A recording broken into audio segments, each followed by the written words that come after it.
Hi everyone, today we're doing one of my favourite videos, and that is the 10 stocks for October. I'm very sorry, like the pen's running out, so it's a bit hard to see, but I'll talk you through everything. You might be able to make some of them out. But this is the video where I pretty much talk about 10 stocks just to keep an eye on in October, or 10 stocks that I'm watching as well very closely. A few of these stocks change a little bit, some stay on for a while. One stock that was on here for a while was Boeing, because I've been on this channel for a while saying that Boeing was very undervalued for a long time, and Boeing's now shot up quite a bit over the last kind of like month, which was very much due. So that stock got taken off here because I'm not watching it anymore, because it's kind of got to a good price now, and we'll see what happens with that stock. But a few of these will keep appearing on this video if you watch them every month. So 10 stocks for October. Number one was Alibaba. It's been on a while. I could pretty much put any Chinese stock on. There's a lot of Chinese stocks that are undervalued. Alibaba being one of them. It's a good buying opportunity. The growth on the stock is really good, and you just can't really complain about the company. It's getting affected a lot because of the news about the Chinese economy coming out. It's getting affected a lot because of Jack Ma stepping down, the trade war. But when you look at the actual fundamentals of the company, it's really good. And at some point, you've got to turn around and say, look, even if the economy is doing crap, the trade war is affecting it. Alibaba gets a lot of its revenue from China, and it's still pulling out all these profits, and it's going to have to go up at some point for sure. So it's an undervalued stock for 100%.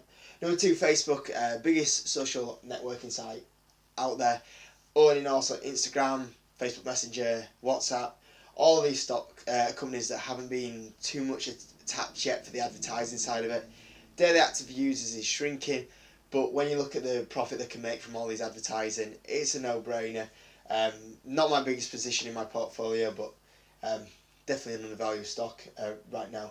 Number three, Nvidia disappeared in three stocks that I'm buying. It actually got an upgrade like 3 days later after I made the video, and it shot the stock up. I should have bought in then, but I didn't. But Nvidia is definitely at a really good price to be purchasing at still. I'd like to get it a little bit lower myself, but the growth side of it, the PE side of it, it's a really good stock. No-brainer to get into if you're looking for a company to invest in soon. Four, I've always talked about this one, Wynn Resorts.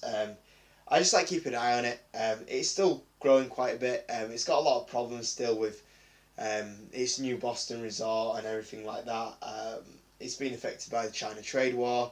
But it's an interesting stock, and I keep an eye on it, and at some point, you never know, it might come a good buying opportunity, but it's definitely still selling off a little bit right now. Number five, Toll Brothers.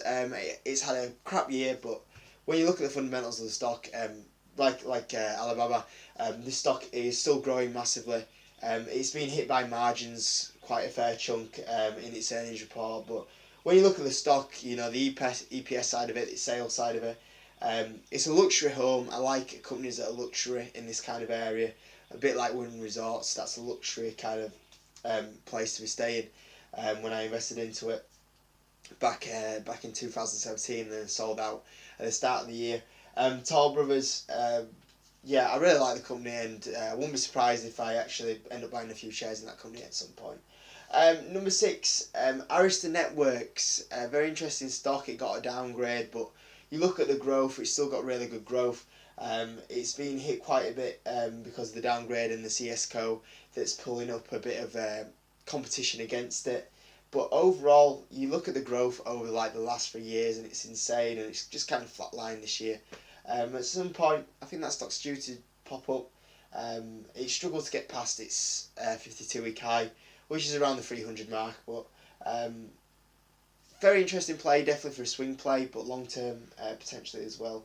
Number seven, Goldman Sachs. This bank just keeps getting like, I don't know why it just doesn't go up at all.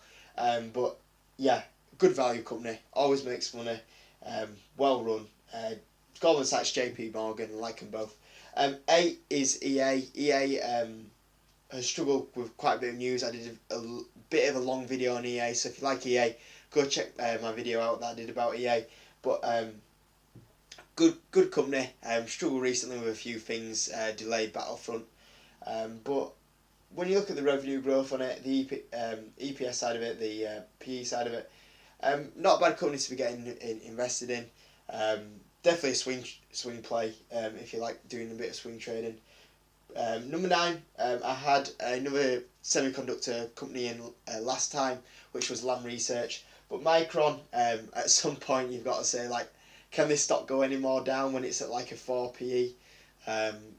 It's insane. I just don't know where the line is for Micron. Obviously it's struggling a little bit for growth, but it's a very good PE, isn't it? So potentially a good company to be getting into. Number 10, FedEx got hurt by its earnings report because it didn't meet Wall Street's estimates. But when you actually dig into it, it was actually a good earnings report. So potentially have a look at it and see if you like it. Good stock to diversify your portfolio right there. And guys, there's 10 stocks for October. Just have a look at, have a watch, and 10 stocks that I'm keeping a very close eye on. Give the video a like, guys, subscribe, and I'll see you on the next video.